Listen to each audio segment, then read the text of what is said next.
So Facebook ads are the things really which makes my event successful at the moment. Now, if Mark Zuckerberg goes and changes any of the rules around events or makes Facebook ads more expensive, then this is kind of going to screw up this strategy which I use at the moment. But hey ho, whilst it's rolling, and I reckon it'll be fine for the next year or two at least, I'm just going to roll with it too. So, right, what I'm going to cover during this Facebook ad section is around the budget that you're planning to market your event. So versus your event lifetime value. If you're jumping in at this point, I'd suggest you go back and watch the slide about event lifetime value, because that's quite important. I'm going to go through the ad format again. Like, I'm not a Facebook ad expert. I'm just telling you what I do, and it seems to work and get people booked on for less than £1 per person booked at the moment. So I'm just telling you what I know. There'll be other probably Facebook ad experts out there maybe watching this, who maybe I'll get some tips out of it. Maybe they'll spot some stuff that I'm missing, but I'm not an expert. I'm just telling you what I know. So I'm going to go through what I do from an ad format perspective, title, descriptions, calls to action and stuff like that. I'm going to talk to you a little bit around split testing and the 3 different types of ads which I've tested, and which one I've really kind of honed in and settled on. And then finally, I'm going to talk to you about kind of the actual Facebook ad structure from an audience perspective. So looking at lookalike audiences, custom audiences, and event audiences, and things like that. I hope that's cool. So kind of jumping about a little bit, but these are the 3 ads which I split tested basically. So let's have a quick look. So we'll come back to budget. So kind of just to give you an idea. So I tend to use a basic image ad. Is actually kind of the least popular one. I then have a video ad. That's kind of the second most popular one. And then this, what I call a disruptive ad. And actually, this has been the most popular one for me. So this is actually one of the diagrams, one of my tools that I teach people about customer lifetime value. But for some reason, it makes people stop and go back and have a look at the event. And then during those few seconds, they then go, oh, this is cool. It's a free seminar in Cheltenham. So yeah, away we go. So you can see from the structure of the ad, in terms of like, so first and foremost, and again, I got to give sort of a hat tip. There's a guy called Jamie Forrest, JP. I always get the name wrong. JPW Marketing. Jamie Forrest is a Facebook ads expert, and he kind of helps me out with the ad structure. Started to introduce me to kind of audiences and things like that. So I owe him an awful lot, but so he's the one who kind of taught me this sort of structure. So basically what we want to do is have like something really clear at the top of it. So who we're speaking to, business owners of Gloucestershire. So it's location based, it's talking about our target market. And then you're invited, so call to action, you're invited to a free seminar at the Jury's in Cheltenham on Friday the 26th. So it's got all of the basic details in there.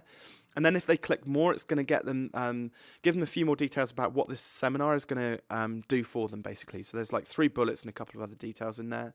And then we've got the image. Like I said, it says interested there, but actually if you click into that ad, you then get the option to actually book a ticket directly from Eventbrite, which is pretty cool. So I've split tested like numerous different ads. I mean, I've spent thousands of pounds on Facebook ads and finally settled on this kind of being the most popular, but do always split test across your different audience. It may be that this thumbnail wasn't right for this video, or the video was too long, because this particular video is about sort of 2.5 minutes, so people maybe didn't watch all of it. This is a bit kind of too salesy, and people will probably just scroll past that potentially. So I found this disruptive type of ad, like make it colourful, make it bright, make it like scribbles and a bit of a mess. It seems to attract people's attention. It works for me, like I said. So then we're kind of going to go into the budget side of things. So now I actually set for the last event, I actually only ended up spending about £100 to book 97 people onto the event. But actually, I would have been willing, because I knew that if I filled the room up with 50 people, I'd have at least 1, maybe 2 ongoing coaching clients. I'd sell some people onto my group coaching program, so that would create a customer lifetime value in its own right. And actually, the venue only cost me 250 quid, so I was willing to spend £300 on Facebook ads. Now, one of the key things is what we want to do is run the ads right up to the day before the event, because people will still book at the last minute. I did this similarly for my networking event, and in January we had 17 people book on the day before. That's 17 people out of 60 in total who attended the event. So schedule it to start straight away and end literally like the day before your event. And like the time looks a bit random, but hey ho. So my event was on the 26th of Jan. And then run the ads all the time. Basically, you could schedule it if you wanted to run between like the most popular times. You know, like I know that my audiences tend to be online at lunchtime on Facebook, and sort of later on in the evening once the kids are kind of gone to bed. So sort of 7 to, I don't know, 10 p.m. So you could potentially run it on a schedule. I've never split tested that. Hey, maybe that's something I should do. But I'd tell I'm lazy, so I'd just run the ads all the time, basically. So next up, we're kind of getting into the real guts of like the Facebook Ads Manager and like the control panel. And there's a few things that you'll see in here which will be familiar. So the ad which we're doing is an event ad, and ideally what we want to do. So this stuff on the right is really, really important. We want this needle to be bolt upright. So that it says that we're not too specific, we're not too broad, our audience is clearly defined. Now the green band actually goes like, you know, for a big part of it. Also, what we don't want is the potential reach to be absolutely massive. We don't want it to be into like the hundreds of thousands. I mean, it depends on your event. I guess if you're like Tony Robbins or somebody, you probably want it to be going out to hundreds of thousands of people, and you got the cash. But actually, the reality is we want it to be very specific. So I'm talking about kind of local event-based marketing here. You could use this tactic if you wanted to do bigger events, and probably actually, if I wanted to grow my Fearless events, I'd probably take them to London or Reading or Birmingham or a bigger city.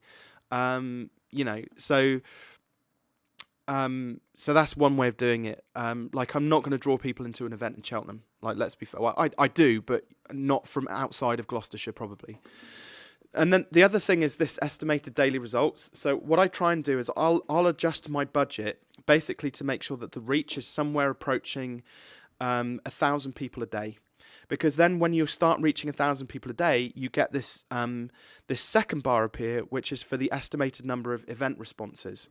And so if I'm getting 6 to 21 event responses a day and reaching 1,000 people a day, that's pretty cool. And actually, so what it's, in terms of like budget, that's why it's better off to start with a really high budget. Now, what Facebook is going to do is eke out that budget over the course of the lifetime. So if you're doing a 4-week campaign, it'll eke out the £300 over the course of the event. So, but what we want to do is maximize the amount of event responses as quickly as we possibly can.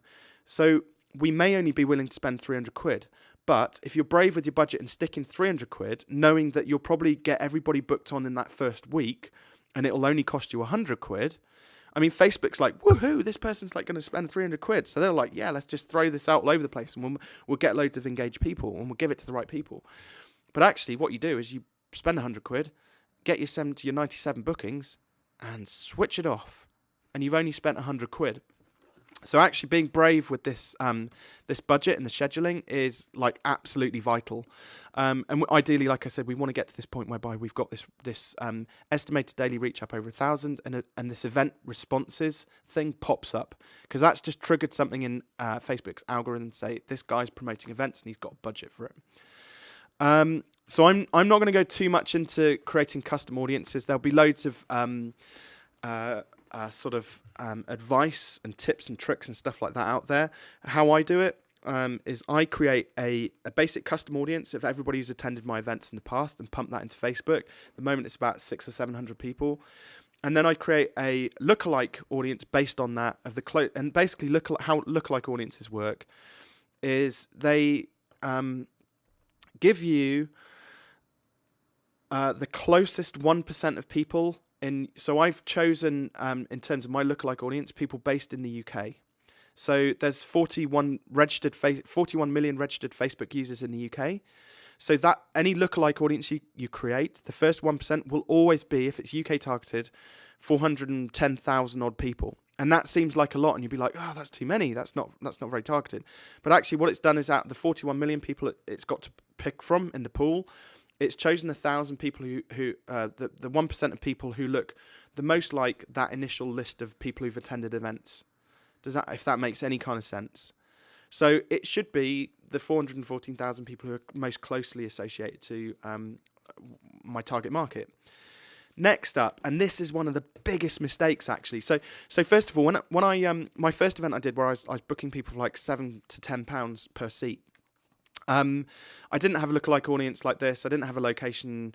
I wasn't really aware of this sort of stuff going on over here. So the moment I created a detailed lookalike audience based on people who'd attended my event, the event bookings for my Bristol event dropped down to about between, I know it's about £4-ish.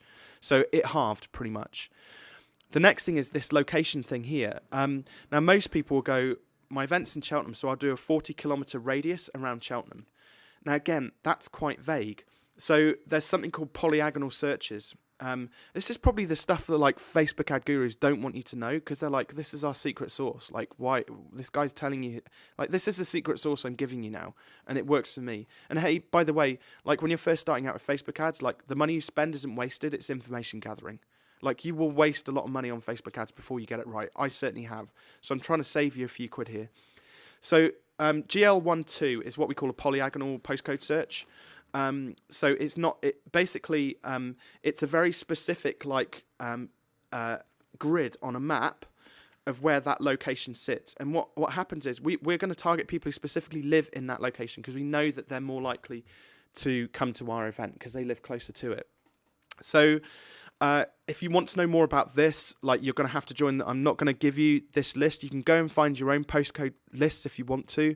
But I've got some great text files available if you're a Fearless Business member, and to make that job a lot easier for you. So I can give you these polyagonal searches, but you're going to have to give me some juice, I'm afraid, because it took me a long time to get to work out where to grab that information from, and which I know is a bit tight of me. I suppose I could help you out. Maybe you could just donate some beer tokens or something. But like this, when I started targeting specific polyagonal postcodes like this, my cost per person sat again dropped by more than half. So it moved from about £3 to £4 down to about £1 to £2, which was a massive difference. So just with these two things alone, I've moved from sort of £7, £8, £9 per person booking down to like £1 per person booking. It's absolutely phenomenal when it works, and it doesn't always work. It depends. Like, there's a lot of other variables, like when you launch your promotion, like what other promotions are going on and things like that. If you run two ads, similar ads at the same time, effectively they're competing against each other for this reach, this traffic. So it could potentially cost you more. So there's a lot of variables which are kind of going on there. I kind of tend to use sort of fairly vague sort of demographics. Like, I want everybody to come along from 24 to 65. Now, the last event which I did, again, probably the first 10 people that booked it were women, and then Facebook decided, well, then everybody who wants to go to this event female. So it started to slide much more towards women. So I had to create another ad, switch off my women out, because I'm not focused specifically on women, but I wanted a mix of people and genders in the room, a mix of demographics in the room, because again, it all adds to the event. I think it'd be a bit weird if people turn up. I don't know whether it'd be weird. Maybe I thought it was weird if everybody who turned up to my event was female. I don't know. Language. Make sure you put English UK in there if you're in England or wherever you're based. Target language. I haven't filled in this details in the screenshot, but again, 21,000 people in Gloucestershire. That's still quite vague. So I might want to narrow that down potentially and start to put in, business owners, entrepreneurs, whatever it might be. And you can also exclude people. So you might choose to exclude, I don't know, taxi drivers for whatever reason. Maybe you've got something against taxi drivers. So if there are people you don't want to, but you don't see this box to start off with. There's a little link which you have to click to exclude people. So if you put business owners, you then have to click another box and exclude taxi drivers. So it's just a way of narrowing down your audience and making sure you have the right people booking to turn up to your event. Cool. And then, so edit placement. So I've kind of played around with this. I kind of settled on, I prefer to target mobile only. I get better results through that. Occasionally I'll test it. If that mobile only is not working, I might do automatic placements and let Facebook do its thing. It's entirely up to you.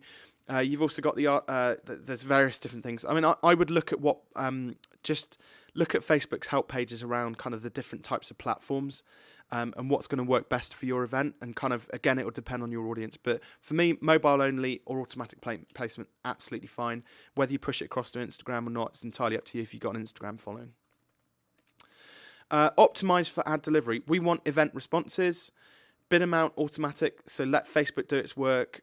If you do manual, you will end up paying too much. And then charge. We want charges to be charged per impression, basically. So every time this goes out to 1,000 people, we want to be charged for it, because if our ad structure is right, if our targeting is right, if our event is appealing, and can produce value, we should get quite a good conversion rate. Now, I haven't actually looked in detail as to what my conversion rates are, actually, based upon my impressions. Is probably something I should look at. But again, you can find that information in the the Facebook Ads Manager. I'm waning, so I'm going to try and wrap this up soon. So here we go. So a few stats. So this is again to show the difference between split tests. So event responses. So again, by far, this was my most this was getting the best results for the least. It cost me a little bit more, but it was getting me more people booking. So, and yes, these were cheaper, and I suppose I could have switched that off and ramped up the spend on these. I did try that, and ultimately this ended up being costing me more because too many people were just scrolling past the image ad in the video. So I settled upon the it says headshot there, but it's not. It's the disruptive image, basically. And you can see here, great relevancy score, lots of people taking action. We're talking like 19 event bookings for 10 quid at this point. I think, like I said, in the end, I booked 97 people for just over £100, which is a pound a seat. I mean, that's amazing. So you're going to get better results early on, and then the ad will keep on getting repeated to the same people after that. So when this starts to kind of creep up, you probably want to start to think about duplicating your ad and tweaking a couple of things in it. Maybe change the ad copy or drop in another image or something like that, just so people get something different. Again, I'm lazy. I didn't do it for this campaign, but if I was doing a bigger campaign, perhaps I would.